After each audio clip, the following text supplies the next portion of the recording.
I don't think there's anything else, really. I hand wrote my shit today because I Did you? forgot at work again. Yeah, I hand wrote it all out. All I did was Um, highlight one thing, and it was about a game. nice. Where'd it go? Okay, well, before we start, let me do the intro. You always jump the gun. You're like a premature ejaculation on the intro. Okay. Jeez. Guys, I'm bringing the party to you. Snakes. Why did it have to be snakes? You big dummy. Oh, great Odin's raven. Say hello to my little friend. I stepped in a ditch last night, man. I almost closed my balls off, man. You take drugs, Danny? Every day. Good. What's the problem? Yeah, David. Giggity, giggity, giggity, giggity. Oh, we know what you fear well without. I'm the doctor.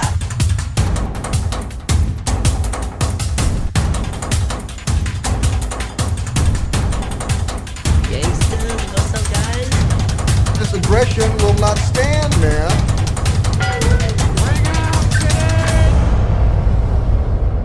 Engage. Quiet, numbskulls. I'm broadcasting. Hey everyone, welcome to the Pole Culture Cafe, Season 14, Episode 405. Apparently it's wrong.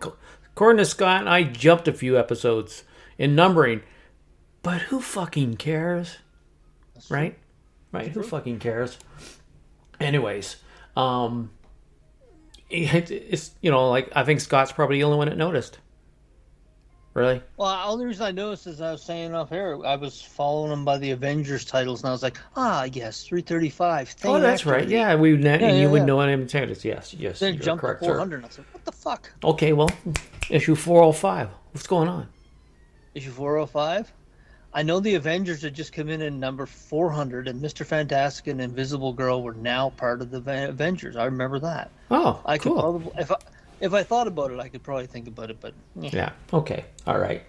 So what do you want to start with? I mean, we can start with news and then go on to just gab away.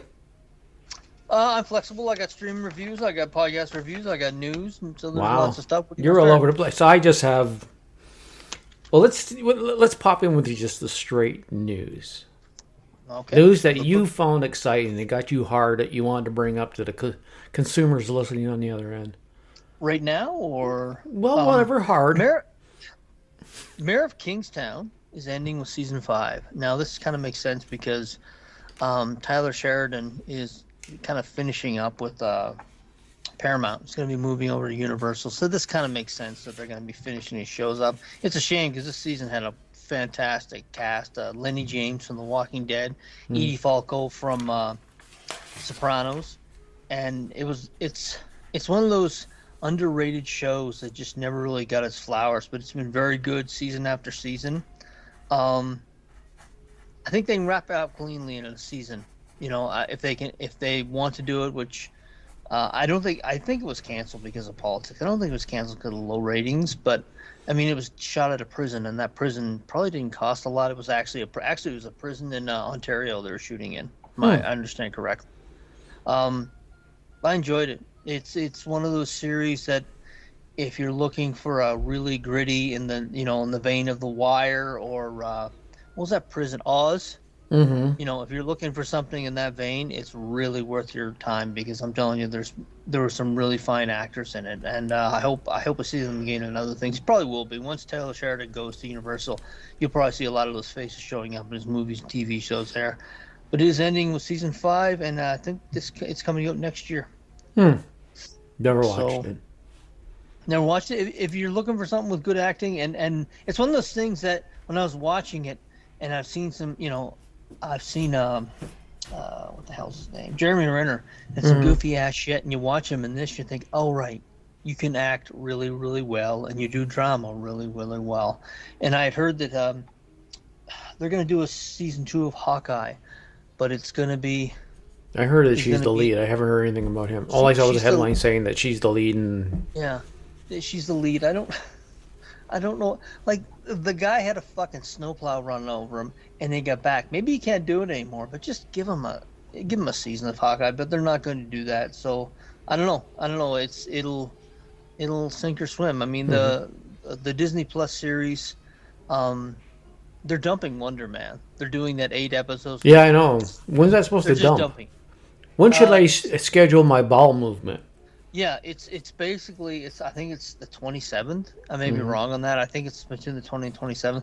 But that to me right now is the ultimate sign of lack of faith in a show when they dump it. Before, I mean, when you had something that you were going to binge, it was a hot show and they just dumped it. Yeah. Now when they dump stuff, it's just we don't want to talk about this. It's a mistake. Little Sally's gone to the farm. She'll come back when things are taken care of. Wink, wink, and they dump it. I heard he's supposed to be integral or part of the Doomsday thing. Did you hear that? I've heard a lot of people. There's a running joke on social media that they'll say so and so will return, and it's like Bugs Bunny will return in Doomsday. Just shit like people that has nothing to do with it. It's like a running joke that all these people are going to be in Doomsday, and I hope it doesn't become just a spot fest, but we'll see. We'll see. I gotta. There's got to be in those movies. There's got to be like, I come in for one line and get $1 million sort of deal. Yeah. Oh fuck! I mean, I think this is gonna have the most cameos in the history of any cinematic release. I think they're just gonna stick everyone in there they possibly can, but we'll see how it goes. I have some theories of what's gonna happen. And it's the last. I think they're moving on to the X-Men, and I think it's going to be the last hurrah for the Avengers, and they don't give a fuck. They just need to get it out the gate. Yeah. We'll see how it goes. Lord of the Rings, back in the theaters for the 25th anniversary this weekend. Oh yeah. And my understanding is those fucking theaters were full, which is really good to hear actually, because that means there'll be some interest in the Hunt for Gollum, the movies that's coming up here. I think is it the end of this year. There's a movie for Hunt for Gollum. Yeah, I mean, wow. Ian McKellen's coming back. Frodo's coming back. Andy Serkis is coming back. My understanding is they're going to recast Viggo Mortensen, which is just, don't do it. Just don't have him in the film. But it seems like a bit of a money grab, but I don't know. It's one of those things that if they can tell a decent story, it's almost, to me, I think it's almost like, you know what? Rings of Power, this is how you tell a fucking J.R.R. Tolkien story. I think that's it. I think it's just a dick wagging contest, but it may be wrong. But I mean, if they do it well, why not? I've seen worse stuff in the theaters in the last couple of years. But yeah, the 25th anniversary was this weekend. I remember going to see that in theaters in 2001? I mean, I remember watching that first trailer for that first movie in the theaters, and I knew nothing about Lord of the Rings. I had never read the books. I only knew it from I've heard of them. And then there was an animated movie Ralph Bakshi did. I watched that. I know of that 77, one. I think, wasn't it? Yeah, something like that. I drew a couple of the characters from the animated cells. I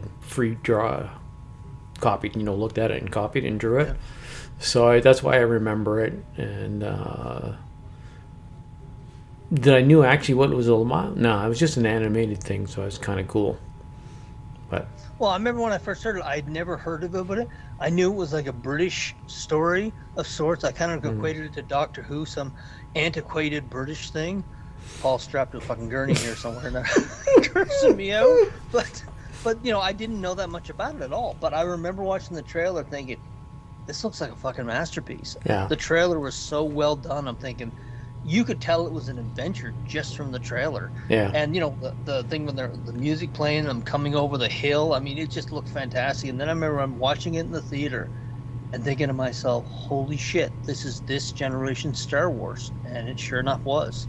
And but I know they're doing Lord of the Rings, and my understanding is they're going to put either the Two Towers and the Return of the King are already in theaters, or they're going to be playing in the weeks to come. But I'm very curious how much money that made, because if that re-release made like $30 million this weekend, and it played in a fair amount of theaters, if it made like $30 million this weekend, you're going to see a lot more studios say, let's just turn it out there. Well, let's see.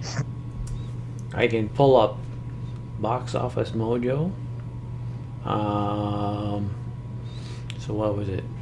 Recent, top. Latest dailies. Let's see what that is. Lord of the Rings. It pulled in 500,000. Oh, Jesus. I thought they put it in more theaters than that. Number 11, Lord of the Rings, Two Towers. Sorry. Yeah, Lord of the Rings, Fellowship. I know. I looked up here in Edmonton how many theaters it was playing in, and it was playing in one fucking theater over on the south side, and there was about 150 seats in the theater, and I was like, what the fuck are you doing? You could have easily filled a couple of theaters with the fans for that. Well, that's daily, but it says to date it pulled in Lord of the Rings, Fellowship of the Ring, $4 million. That's not bad. So that was a daily number, 500 something, and then the Two Towers was just about 3 million. Wow. So that's not bad. Releasing an old film and you can make what, probably between that three of them, probably 10 to 14 million dollars. Sure, why not? Change. Mm-hmm. And they're made for the big screen. Movies like that are absolutely made for the big screen. I'm kind of regretting. I was going to ask you if you wanted to go. I'm kind of regretting not doing that now because I thought it's going to be packed, but obviously there wasn't a lot of. There was only one theater here in Edmonton, and when I looked at it on the Cineplex website, it was 3/4 sold out, and I was thinking, that Warner Brothers deal is still up in the air with Paramount. They are now. How many times are trying to sue them? It's the eighth time. It's the eighth time they put in an offer, and now they're asking for the financials of the deal. Mm-hmm. They're not taking no for an answer. So, did you hear anything when you're looking it up about some judge basically telling them, "This is it. You're done." Did you see anything about that? I heard some judge said that. I didn't detail. It's just like, let me see. This is enough. The deal's done, sort of thing. I didn't hear anything about it, but whenever I hear stuff like that, I remember that Tom Cruise story told via Matt Damon when he was doing that stunt of running around the tower in Dubai, and he's saying, I had thought about this stunt for years, so I talked to the stunt supervisor, and he said we can't do it.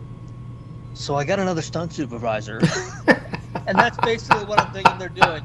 I talked to the judge said no, so we're going to get another judge. Yeah. I mean, I don't know. It's one of those things that I had heard that the folks from Netflix had kind of said, okay, we'll put it in the theaters for 45 days. I had read an article. I didn't read it in depth, but it was just a headline that the head of Netflix, whoever that is, had said, we'll go with a full cinematic release for 45 days. And I'm like, you're a fucking liar. You will not do that. Liar, liar, pants on fire. And when this deal is said and done, they will say, maybe a blockbuster.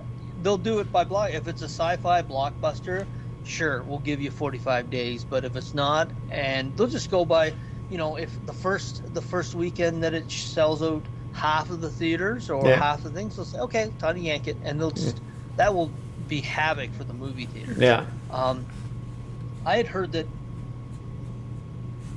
more than one account that I tend to trust has said that the movie theaters that's the reason part of this is taking as long as it is, because the movie theaters have gotten into it and said, we may as well fight this fight, because if we lose this fight, there's a good chance we're going to lose our business model. Yeah.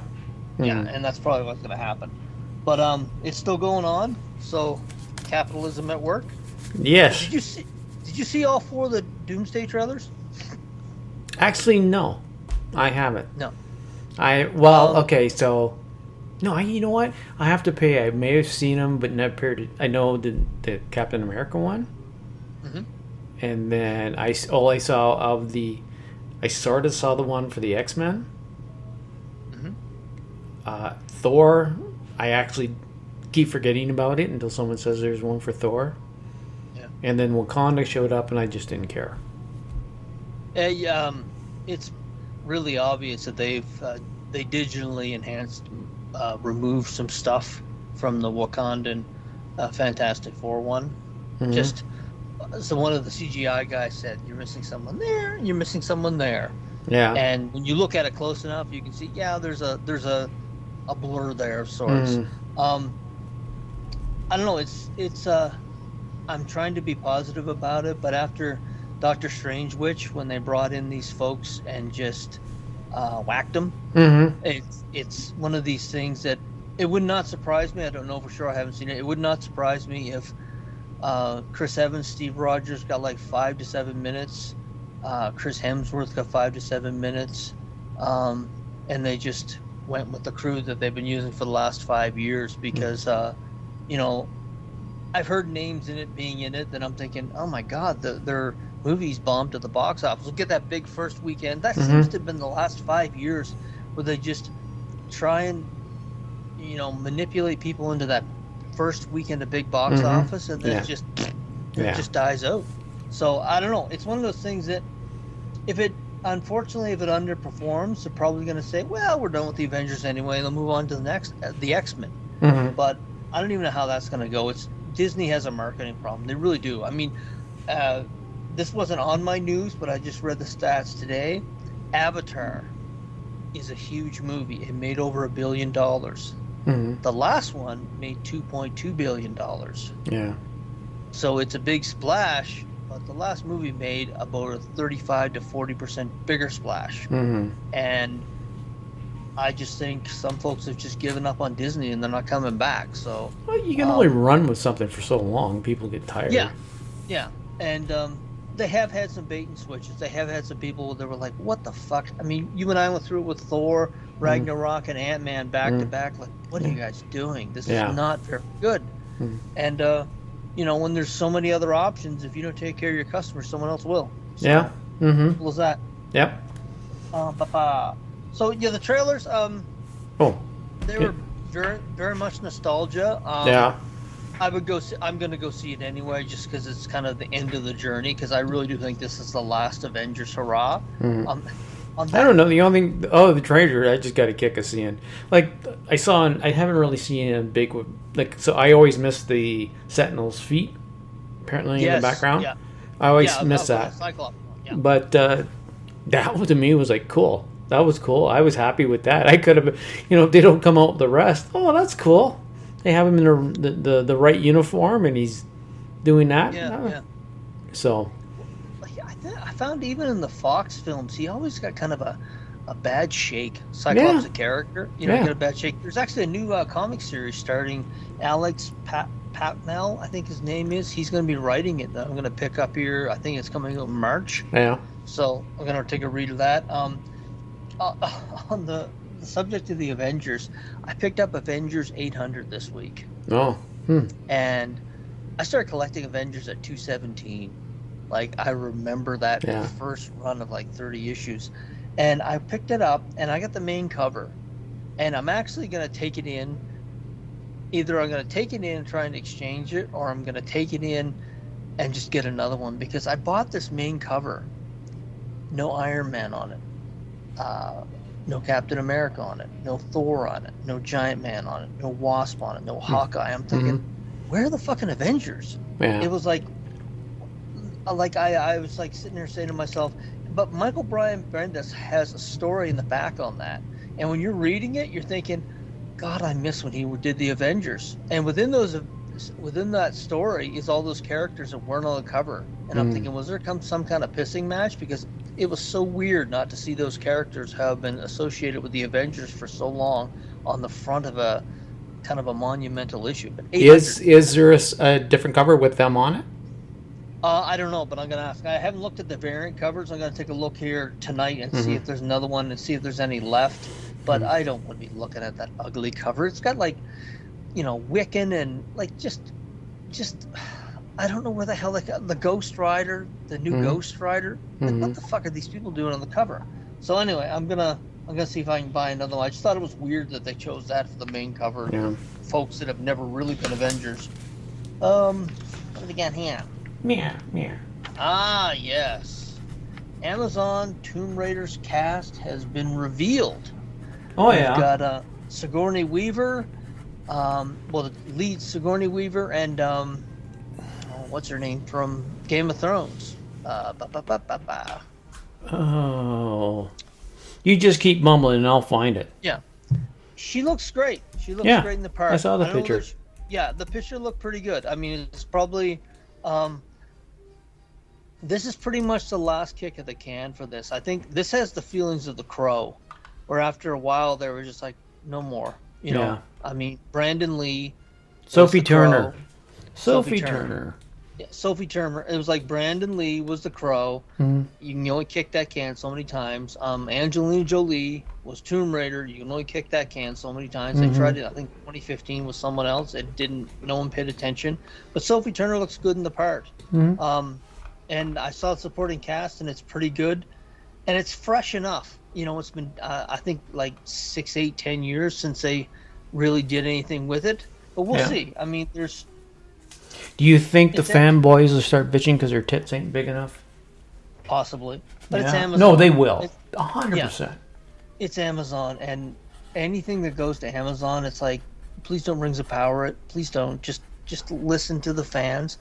But yeah, I'm willing to give it a watch and see what it's like. She's a very good actress, and if she puts her personality into that show, it could be pretty good. And of course, Sigourney Weaver's in it, so that would be a great. I don't know whether she plays a villain. I don't know that much about the video game to know the characters, but I haven't seen the movie in years, to be quite honest.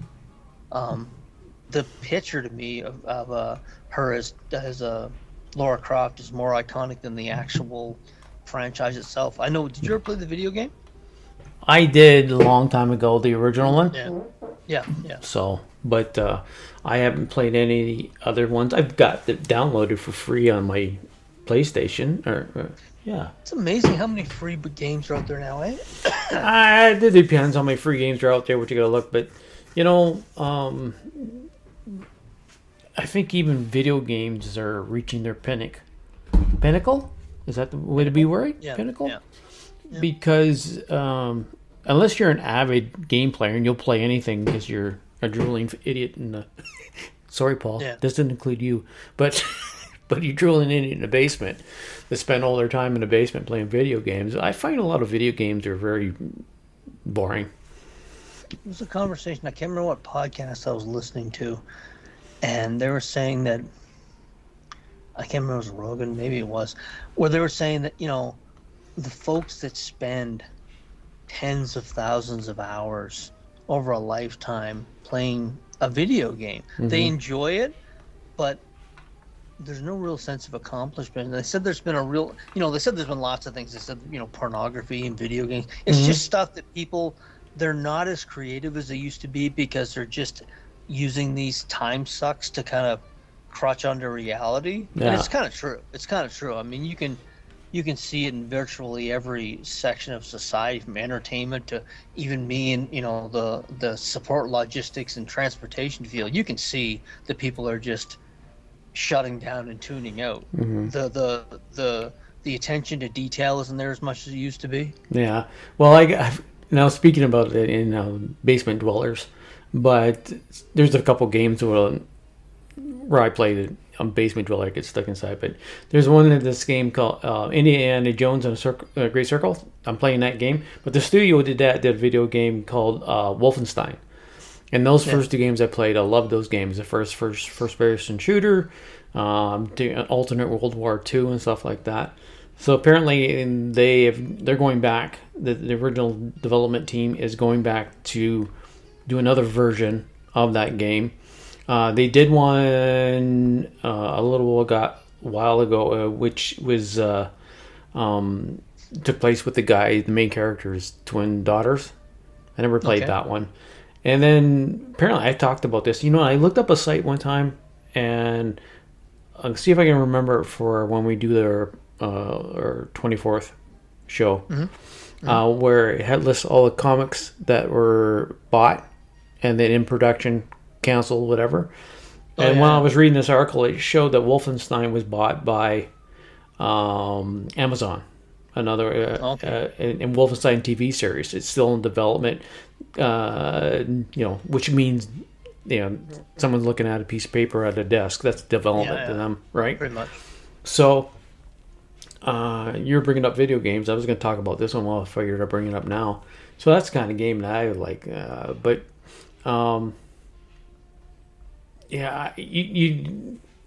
don't know. Everything's reaching their peak.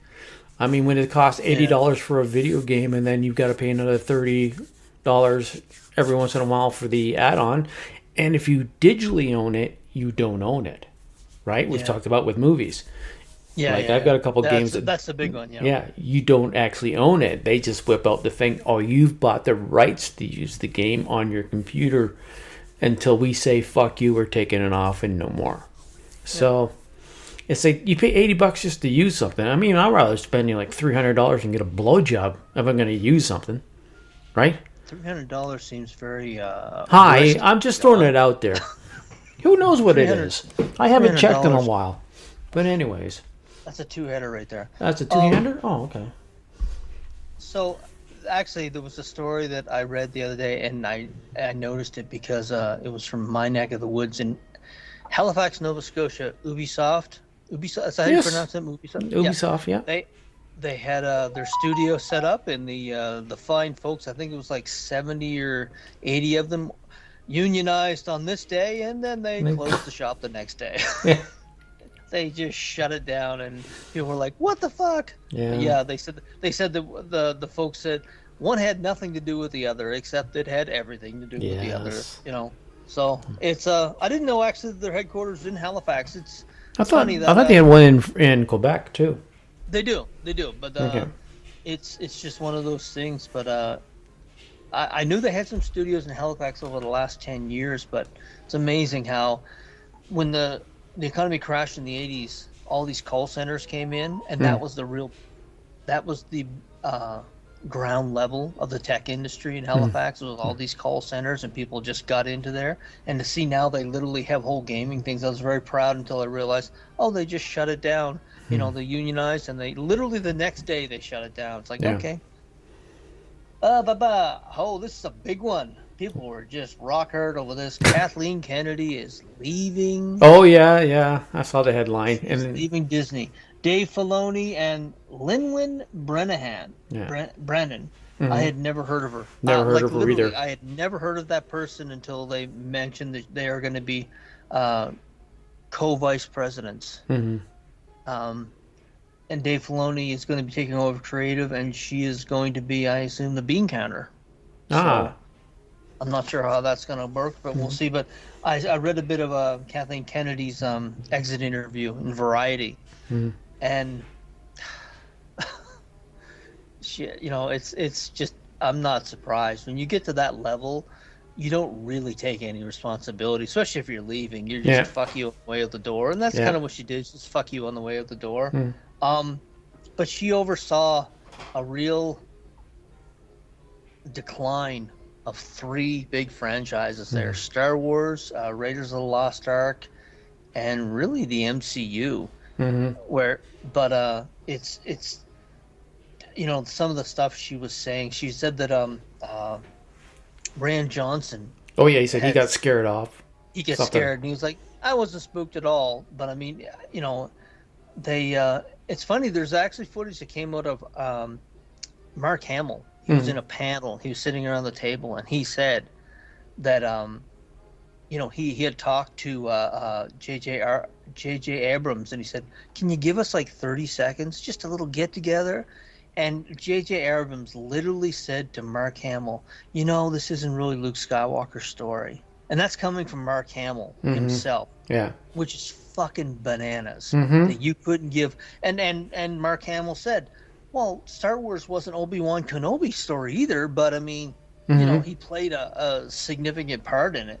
And people around the table, there was, who was there? Jamie Foxx. There's a couple of them. They're just shaking their heads like, what the fuck did that guy do? There was a lot of mismanagement with those franchises. Yeah. But I think maybe they can turn it around, but she was there for 14 years. She was there from the beginning. Yeah. And I don't know how many people are saying, you should let George Lucas take another swing at it, see what he can do with it. But I mean, a lot of people are kind of accepting that they've done so much that they can't walk back, that, you know, it'll stagger for a bit. But a lot of folks are just like, I don't know how the Star Wars is going to come back, because there's so many pivotal moments that just can't be fixed. Yeah. Yeah. We'll see. Well, maybe they should take a lesson from Andor. Yeah. Right? Actually, they tried to tell a story that Dave Filoni didn't like Andor. I mean, Andor had its problems, but, you know, there was a few episodes that I was like, what the hell? But, you know, there were some real masterpieces. I mean, if they used that as an imprint, it'd be good. Everybody's got a big boner Filoni. A big Filoni boner. And then one fuck up, they'll be jumping on his fucking head. They'll be curb stomping his head into the curb, you know, because how dare you do this? I'm curious when that movie's coming out. When's that movie coming out with Mandalorian and Grogu? Fuck Is it if the I end know. of the year? I You think know it's what? the middle of summer. Since I don't watch like commercial TV, I have no idea what's coming out when. Only if I bought a happen across calendar. this. Huh? I bought a calendar and put it in the laundry room, and I've been writing stuff Oh, on really? it. Like, for instance, tonight is the new George R.R. Martin show. That's going to be the Kingdom of Night something or another on HBO. Oh yeah. Sue and I are going to watch that. But yeah, I've been writing them down, but I cannot remember for the life of me. And I'm curious how The Mandalorian is going to do in theaters after giving so much away for free on Disney Plus, because they gave a lot of decent, you know, Boba Fett and stuff like that. They gave all away basically for free on Disney Plus that absolutely should have been in a movie theater. So I don't know if people will show up or not. Don't know. I don't even know if I'll show up or not. Yeah. It's like, okay, I'll just wait for it to come on Disney. Yeah, it'll be there in 2 months. Yeah. It runs for 2 months, and I mean, there's lots. Before, you kind of waiting for stuff because it wasn't as much, but now you can easily wait and watch other stuff for 2 months and just for it to show up on I don't know. I Plus. think theatrical movies are dead, even without Netflix. I think they're going to be where albums are now. They're just going to be. I think you're going to go back to the art houses where there's just going to be certain movies. I think it'll still be there. There's plenty of ways they could fix it, and I've seen conversations online. And I agree with a lot of it. You know, if you have someone putting out a movie and you have a cast of like 10 people, send those people to some theaters. Just take a day or two on the opening weekend, and just let them show up. Surprise the theaters. Make sure the theaters are full, because they fucking did that with Jared Leto. When it was embarrassing when Tron came out. They sent him into a theater that was like a quarter full. He's like, "Hey everybody," and you hear, you know, like it was just embarrassing. But send people in the theaters. There's plenty of ways they can fix it, but we'll see how that goes. This last one's kind of sad. Evangeline Lilly has a brain injury. Oh yeah, she got it just recently, right? She fell on some rocks or something. Yeah, tripped and fell into a rock, and just shitty, terrible luck. And she's a good actress. I mean, she was in some rough MCU stuff, but she's a really good actress. Seems like a kind person too. You know, it's a shame. I don't. She had talked a bit about it, and I can't really notice it. When I was watching her talking, I was thinking, "You so pretty," but you know, I was just like. I didn't really notice anything, but I thought that's really terrible, and I hope she makes a full recovery, because she's actually seems like a very nice person. But great Wasp too. I thought she was a good choice for the Wasp in the MCU. I still to this day don't know whether Paul Rudd was a good choice for Ant-Man. He was just too comedic. I didn't get it. You know. Yeah. But well, weren't they going off this Scott Wilson, right? Is his name? Ant-Man's name. Scott Lang. Scott Lang. They were going off the comic book, the newer version comic book, where he was kind of a goofy character, weren't they? Or they did anything off of that? They were. I heard there's going to be 3 of the new Young Avengers in Doomsday, and I'm guessing it's going to be his daughter. The new young middle-aged Avengers? Yeah. They'll have Kate Bishop, they'll have her, and someone else. But there are a few people who have said they've seen the script and they're thinking it's a fucking mess, but we'll see. I don't know how they're going to pull it together. I really don't. Where the first 10 years was so cohesive, and they don't have a lot to work with. It's like I don't know how they're going to duct tape together a movie like on the level of Infinity War or Endgame. It's either gonna They shot themselves in the foot, basically. Yeah. So it's either gonna be a real masterpiece or a dud. they've created such a masterpiece of 25 films from great to mediocre, but none really turkey. To now they're trying to catch that again, and it's just not working.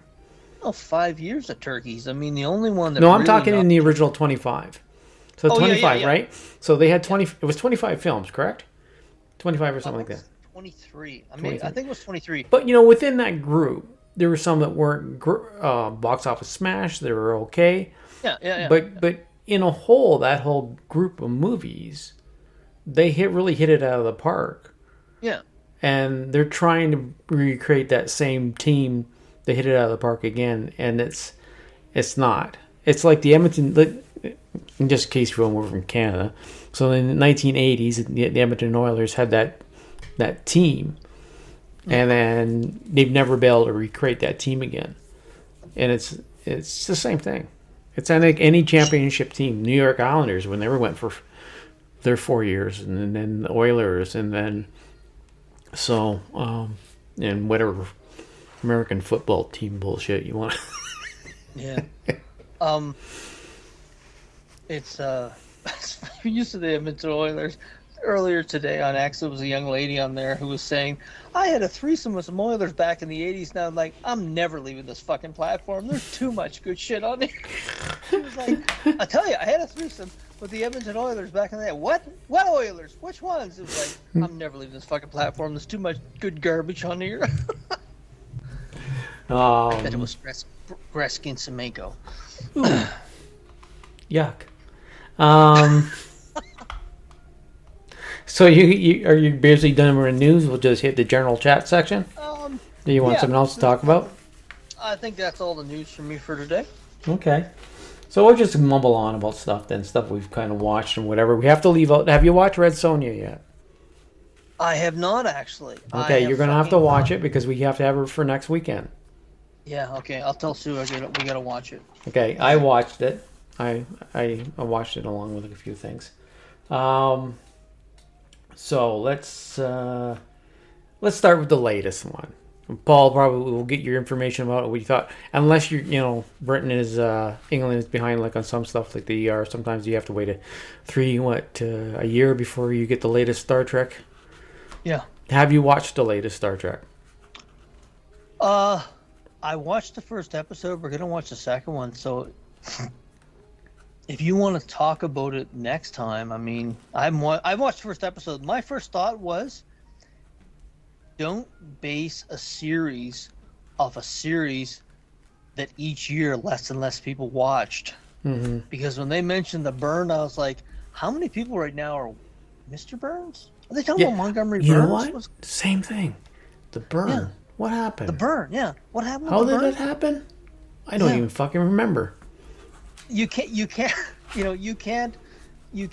talk about an event like it was Avengers Endgame when people didn't watch it, and when that's what I was thinking through the whole time. And Susan said, "What are they talking about the Burn?" I was like, "Do you remember when we stopped watching?" It was just to base a new series off a series that got canceled and wasn't that popular in the first place is fucking bold. Anyway, well, it's done by the same guy, right?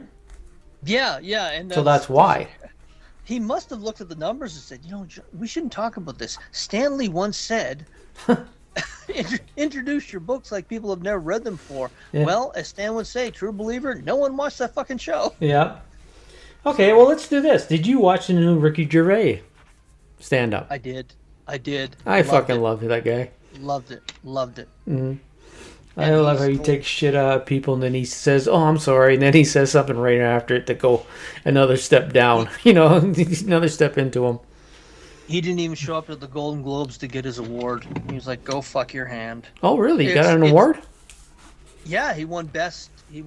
I don't know if it was for that one or the one before, but yeah, he won best comedy special, whatever. Mm-hmm. And it's funny because there's a comedian.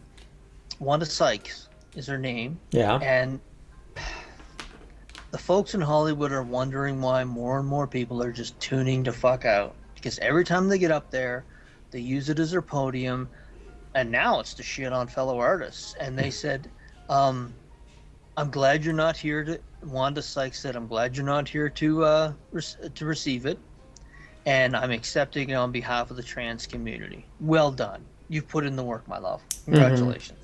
But I haven't seen the ratings for it. But I don't know. I didn't know any of the. I don't even pay attention to award shows anymore. Don't give a shit. But yeah, he won an award. But I mean, it's been a smashing success, and it was great. I loved it. It was funny as hell. Yeah, so. I had a good laugh out of it. Yeah. So he said a couple of things. You really got the crowd going ooh the one time. I can't remember what it's because it was a while ago I watched it.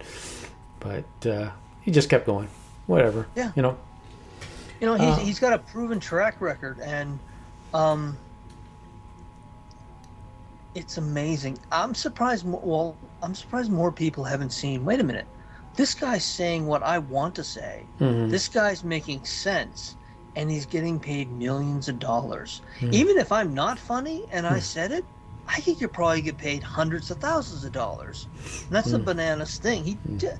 He's not saying anything that's really groundbreaking. He's just telling you the truth, and it just hurts certain people, and it's so weird. I mean, it's one of those things that I wish more comedians, and there are ones out there. I wish more comedians would just. Hey, one thing I noticed about his. Did you watch Chappelle's show? I still haven't watched it. You kind of drew me off of it when you said he did a lot of bitching towards it one part, so I didn't really rush out to watch it. It was partly comedy. There were a few. I'll say this: it's Dave Chappelle, and he's a fucking brilliant comedian. He's one of my favorites of all time, and there was 3 times that I just fucking belly laughed. So there is laughs in there, but he uses it as a pulpit. It's teachable moments, and you can only do so many teachable moments in a comedy special before people are like, am I here for comedy or am I here for social commentary? Yeah. And and a lot of comedians, George Carlin was great at it, when you can take social commentary and infuse it with comedy seamlessly, you can make it funny. But when you're doing jokes and then clip into commentary and then go back and do some jokes, after a while it's like, okay, can we just have comedy, please? But I enjoyed Gervais the most. It was just comedy from beginning to end. Yeah. Yeah. Oh, so. Yeah, that was really good. Because we were missed last week, so I'm going to bring this up. We can still talk about it next weekend if Paul wants to. But Stranger Things finale. You talked about that. You were saying, everybody was saying that special was supposed to come out behind the scenes. Was going to be this, this, and this. Apparently, it wasn't. You know what? It's been out a while, and if you haven't watched it, too bad. But the last part of it was so fucking boring. They could have did that and kind of did like Animal House, where they showed quick clips of what happened to people. Yeah. The ending was very. After all this, I thought something would really, really big would happen, but I didn't. To myself, I found it really not very. I don't know. What? Someone taped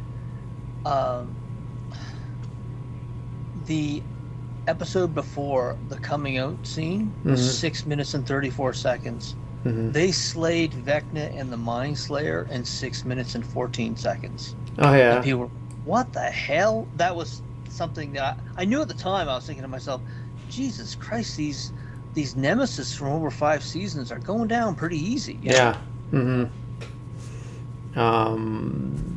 So it was. I have to be honest, it was a letdown for me. It wasn't like something. Oh, this is great. Actually, the first thing when they were done, and I thought, okay, and then they showed everybody doing their thing. I thought, this isn't really necessary. They don't need to show exactly what happened. I think it was like a half an hour, wasn't it, of them showing the end stuff? Yeah, half hour, 45 minutes. Yeah. It's like very boring. Very boring. I was not impressed. It felt like they were sitting up. If that's been one of the complaints of the final season. It feels like someone from Netflix gave them notes and said, "Look, you know what? We have this girl and she's going to be big in our plans. Can you kind of slide her into your season? That's the young lady we had never seen before who got like X amount of minutes of Little Red. I call her Little Red Riding Hood because that's what she looked like. You know what I'm talking about? The young girl. Oh, her. Yeah. Never seen her before this season, but she was in a lot of the season, but she has a lot of projects for Netflix coming up, and I think there was a conversation, and they said, you know, maybe we'll throw a couple of bucks your way, and they said, yeah, sure, whatever. Anyway, finish your thing, Bobber. No, I'm done. Basically, I was disappointed. I think the last end was not necessary, and the finale didn't really feel like a finale. It just felt like waiting for episode 2 when something really big was going to happen. Yeah. It was very good, but not even close to being on the level of seasons 1 and 3 and 4 especially. 3 and 4 were fucking masterpieces. Both of them were so good. And season 4 was a little bit better than that. As I said, it felt like they had a few notes on the Netflix folks. That 3-year drop that they had, I think it hurt it. You know, when you have, and I heard this from the documentary, that they hadn't even finished writing the final episode when they were shooting the first one.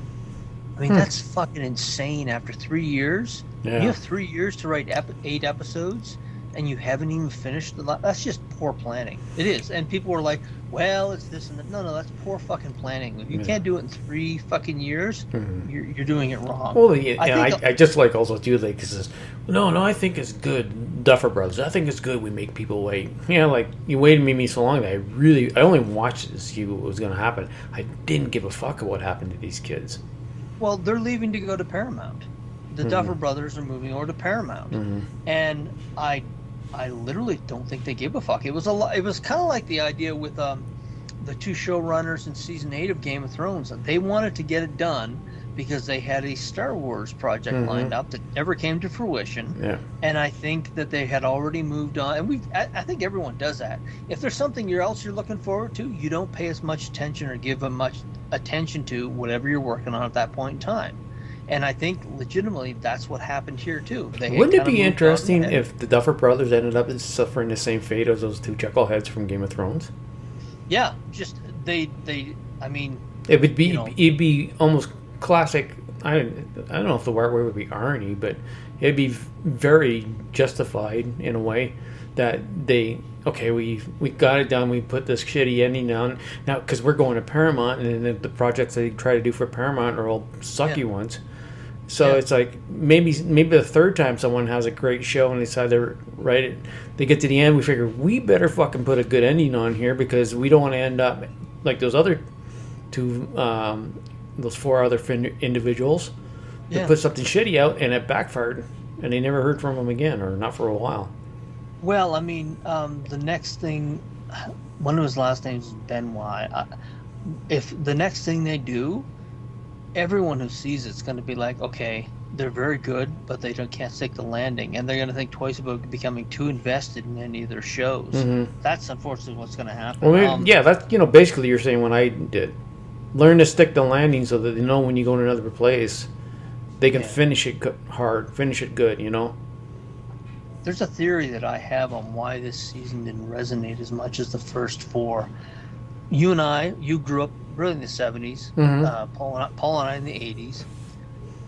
You were bicycle kids. Oh, yeah. You left, and it was school, it was fields, it was quarries, it was creepy houses, and there was a sense of adventure there. And in the previous 4 seasons, whenever they went to the mall, or they were out trick-or-treating in Ghostbuster uniforms, or they were in the forest, or they're in these creepy houses, I could relate to them because I did those exact same things as a kid.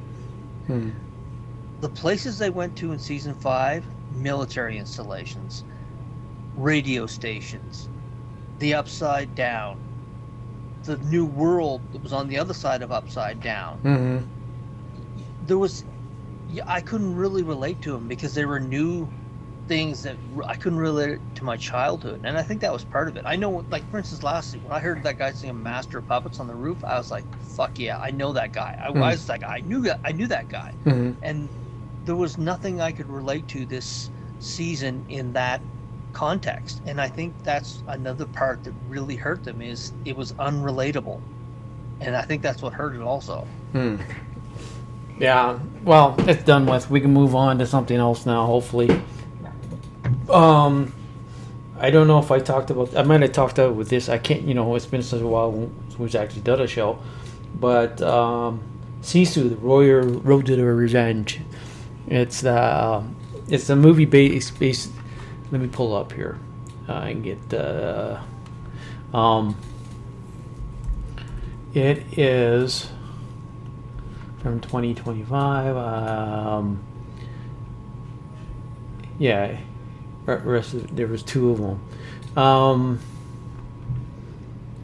Shit, I should have. It was made in Finland, and there's no actually definition for the word. Even if it starts it says there's no real. You can't really define this world, this word, what it is. But it's a John Wick type. The first one is John Wick. Second one is John Wick. Over the hill exaggeration of action and violence and everything like that. Yeah. So it's absurd in some spots. The action is just, no, this can't happen. This is too over the top. But because it's so over the top and the action is so extraordinary that you just sit back and enjoy it. And I recommend these films. They're both Finnish. The guy, I think he never spoke in the second one. He only spoke once in the first one. All the rest, like you remember the story about canoe roofs. Canoe roofie. Going through and scratching all the dialogue out. Yeah. This guy had one page. This is what you say, and then because it was just one or two words, but it's very entertaining. It's very just sit back, relax, turn your brain off. In the second one, Road to Revenge, the guy that played the bad guy in the first Avatar, the blonde guy, Scott something. What is his name? Scott Lang. Scott Lang. He plays a Russian really? General that they pull out of a gulag to stop this guy. Yeah. So, yeah, it's just very good and very entertaining. So I recommend it. I mean, I don't know where it's on right now. The first one is on Netflix, I believe, in Canada. I don't know where it is anywhere else. But the second one is on pay-per-view, so you can rent it if you want. Nice. Okay. Nuremberg. Did you have a chance to see this? Shit, no. I do want to watch it. I'm going to do a review of it. I won't spoil it too much. Spoiler alert, they get hung. It had Russell Crowe and Rami Malek in it. It's the best Russell Crowe movie I have seen in years. His chemistry with Rami Malek was just fantastic. They should get nominated for an Oscar. They won't, because I don't think they meet the qualifications as far as the race bait. Where they're just like, they don't have enough visible minorities and so forth in the thing. But it was like Germany in the 1940s. You mean they didn't rewrite history and put, Yeah, they didn't. They didn't change someone into well, I mean, they do a couple of switchers, but we could have changed one guy to a Chinese guy. Yeah. That was a small part of it, but I don't think they'll get an award for that. No real soundtrack, which I thought was fascinating, because a lot of like Saving Private Ryan and Enemy at the Gates, it had a lot of orchestra music in it. This didn't have it, which made the dialogue made it seem like a documentary, which made it even more eerie, because it made the performances even more riveting, because there was nothing to kind of distract from them. Rami Malek's character, his name escapes me, I should have written this down. Yeah. He numbly realized, he was one of the first people who realized, and I didn't know this, I researched a bit more of the character afterwards. he had started. It was basically, he was a psychologist, and he basically said we should not be arrogant to think that we could not be Nazis. Oh You yeah. know, the German people, they were manipulated, and they said that you could raise the Nazi regime, and basically he said that, and was he had a book he had written, and it bombed because basically he said, don't be too prideful, because any American city could create Nazis within a year. And the book bombed, and he committed suicide. Actually, he died the same way that Goering committed suicide with the capsule. And when I read that, I didn't know that much history about it, which again was fascinating for me, of how these German generals were put on trial, and how much of a pain in the ass it was to put them on trial. And the only reason that they got them was they went to the Pope in the movie. The prosecutor went to the Pope, and he said no. And the prosecutor basically blackmailed the Pope to say, look, you supported the Nazis in the beginning, so that they would not. I mean, the history, and I researched as much as I could of this for the truth, is the Vatican kind of Turn their blind eye, just like they do blind to eye. the priest molesting boys. Exactly. They turned Oh, a blind okay. eye. Yeah, they turned a blind eye so the Third Reich could leave them alone. And this prosecutor basically said, okay, you can support this trial, or we can have a conversation about why you didn't support when it really mattered. And it was fascinating. I didn't know that history behind it. The more I've researched, was just kind of briefly, is that's exactly what happened. It's interesting. I didn't know that much about it. That's another thing that made this movie so interesting, because there were little tidbits that I was thinking, oh, I had no idea that actually happened. But the third act in any movie is where you really knock it out of the park. And the footage they used, I believe, from all the research I've been able to do, they used the footage from the actual concentration camps, from where they were bulldozing bodies. And when you're watching this, and again, there's no background music, when you're watching this, you're just like, fuck, these people did it. And they're just sitting there, and the actors who played the Nazis were just sitting there like, this is normal. It's like they may as well have been watching bulldozers pushing garbage bags around in a landfill. It was just, they had gotten to that point where they were just like, these people weren't even human. But the last of the last 30 minutes, the 20 minutes near the end, they're just going through this trial, and you're seeing this footage, and you just, I said to Susan, I was sitting there, I could almost see myself tears. Like, I was like, fuck, this is real. That's what happened. And so that was incredibly powerful. It's one of those things that this film was made in 1999. It would be up for every Oscar they had. But it just never got any play because it didn't play by the Hollywood rules. No. It shot in another country, and I'm guessing it shot in another country because there were rules they didn't want to adhere to, and they wanted to tell the story that was the story of the time. But it's Russell Crowe's best work I've seen in years, and it's 2.5. I think it's 2 hours and 10 minutes long, and it's just fantastic. It's one of the first movies, I bet you, in 6 months that we watched from beginning to end.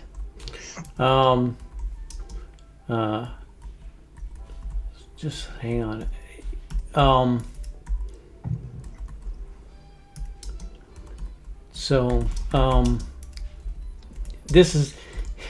It's kind of weird. There in the original Star Trek, there was an episode called "The Patterns of Force." Carol shows up here on a Sunday night at the front door looking like a hobo. Oh, I've seen breasts before, Sydney. Put them away. Anyway. Good work. So, there was an episode in the original Star Trek of Patterns of Force in which they go to a planet in which the society has basically turned into the Nazi regime on that planet. Yep. And what it was is basically the guy said it was just the guy who went there, even though it was horribly wrong, the style of how they became efficient if I remember how. He used it based on the Nazis because they were so organized or division. I can't remember. Yeah, so German efficiency. There's German, literally a term, German so efficiency. it's amazing. Even way back then, back in the 1960s, it was recognized that any society could be changed over with the amount of coercion and manipulation. So it's a story told and told and told again, but we ignore it. We ignore it. So I have to find it. I'm not. I found it on Prime and stuff, but I'm not paying $25 to rent it. We paid $15 for it, which is I thought was reasonable for a movie that good. Yeah, well, $20 at the theater. I saw here they wanted 25. I'll have to double check. Maybe it's to buy it, but I'll have to check it later for rental. But what else? I went back and watched Warhammer 4000 on Amazon. Has a thing called Secret Level, I think it's called. It's basically kind of like Sex, Lies, and Robots that Netflix has on. They take different genres of different things and they create little videos of it. I just found it interesting to see the Warhammer. I know very little about it other than it's just mankind and all they do is fight. The Road to Glory is always killing and fighting. Yeah. And their different stuff. But the animation was pretty cool. I just like these putting actual forces because you hear these things. These guys are just basically walking tanks. And they have all this armor and stuff. The anime is fun. It was fun to watch again. Warhammer. Whenever I hear Warhammer, I think of Henry Cavill. During interviews, he'll go on about he's a huge Warhammer. I mean, he's doing the movie. Yeah. And it's funny. He'll always be up there with these incredibly drop-dead, world-renowned actresses. And you can literally see their vaginas drying up on stage as he talks about, they got this handsome stud up there, and all of a sudden he'll start talking about Warhammer, and they're just looking at him like, oh, okay, we'll listen to this. Okay, keep talking, monkey. If I can just touch you once, I'll keep listening. Yeah, exactly. But there's a infamous interview where he and this other geek are on stage, and there's these two beautiful women, and they're looking at each other like, what the fuck? What is that?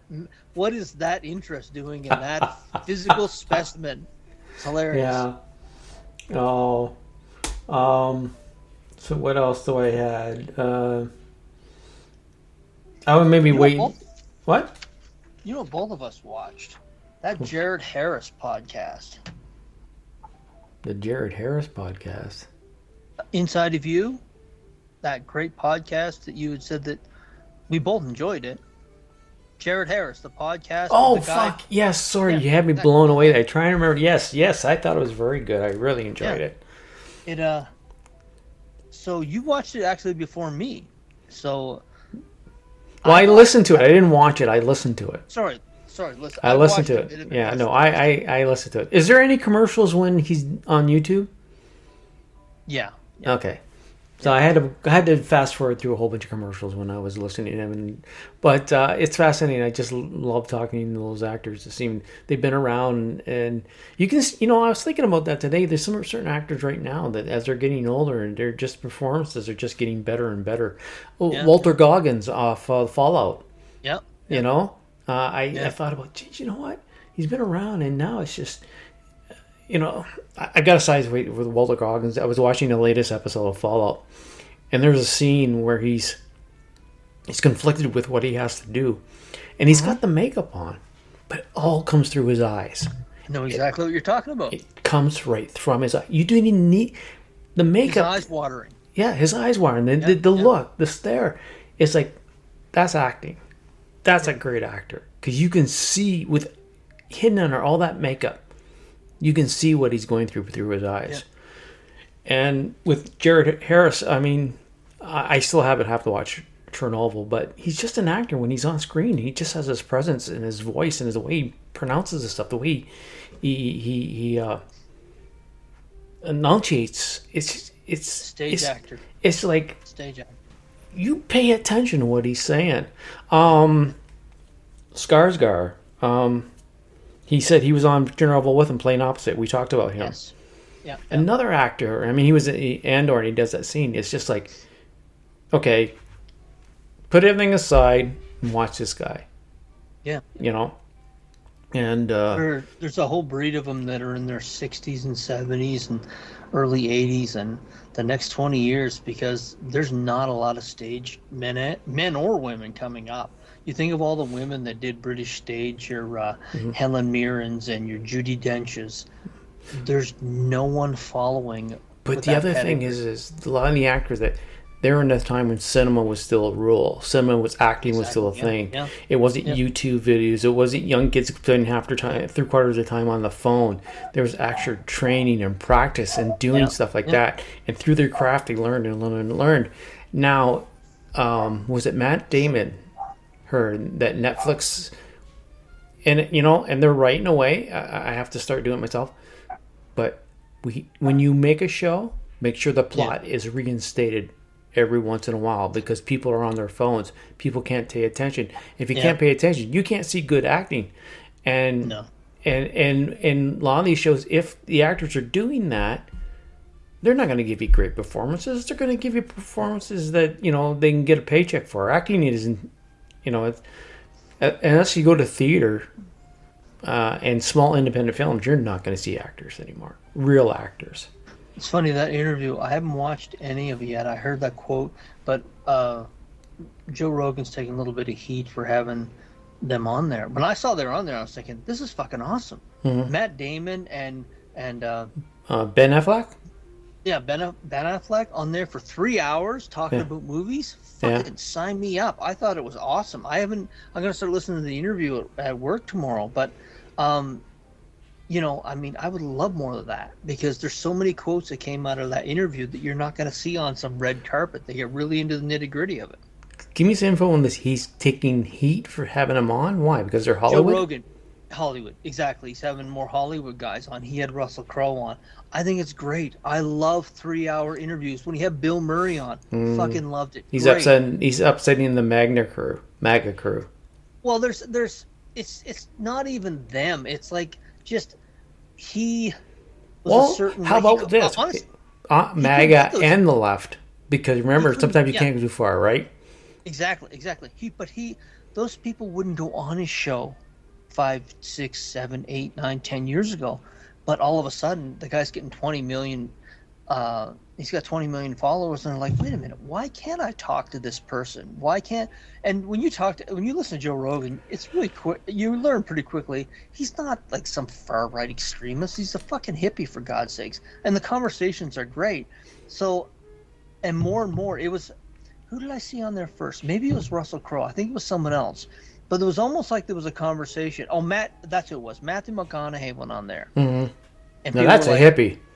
McConaughey was on Rogan, and it's almost like the floodgates opened. And I don't know whether you listened to that interview. No. Anyone, Billy Bob Thornton. Yeah. Fantastic 3-hour interview. I love those long-form interviews. When you have them on the late-night shows, it's like a 15 minutes kind of fluff. But when you have 3 hours and you're listening to someone that you love their acting, and you're hearing their take on every other aspect, and you're really getting to know the person, it's a fantastic experience. Bill Murray, when he was on there, it's fucking awesome. You never talk about late night talk shows, and you said they're fluff shows. The only thing, it was comedy, but it wasn't staged, like it wasn't scripted. Was Ferguson? Yes, and it was great. He just sat down and they started talking.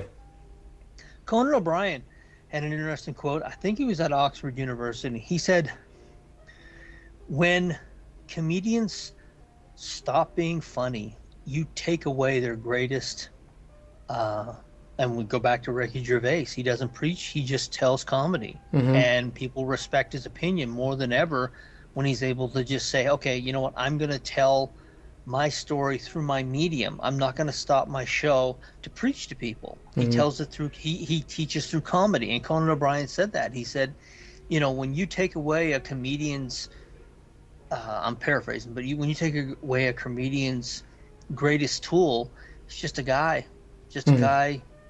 Preaching. And it was painfully obvious he was talking about guys like Colbert and Jimmy Kimmel. Like, guys, you guys are hilarious. I used to love Colbert's show. It was amazing. But I watched, over Christmas time, I watched a couple of shows, and it was just right out of the gate every night. It's like, there's other stuff going on in the world. You can talk about it, but that's all the whole thing is. And that's a sign of a good comedian, when you can take the piss out of the establishment through jokes and not have to stop and just rant. So Yeah. Inside of You, yes. We got off on kind of a tangent there, but if you're looking for a good podcast to listen to, a great storyteller. Jared here. Sorry, we got off on that thing there. But yeah, he talks about his dad, and he talks about stage Theater. and stuff like that. Yeah. Mad Men, Chernobyl. He's talked about his time on The Crown. One of the few actors that I saw that spoke pretty glowingly about his dad. I think they had a pretty good relationship. The story about him being starstruck when he walked up to, I think it was, who was it, McCartney? He wanted his autograph, and he just kind of squealed and basically geeked out. Yeah. But it's good. I hope Michael Rosenbaum gets more. That to me was a get. Yeah. That to me was a big star that he got, and I guess they told a bit of a backstory about it on the show. But I like Michael Rosenbaum. Oh, he's very good at a chat thing.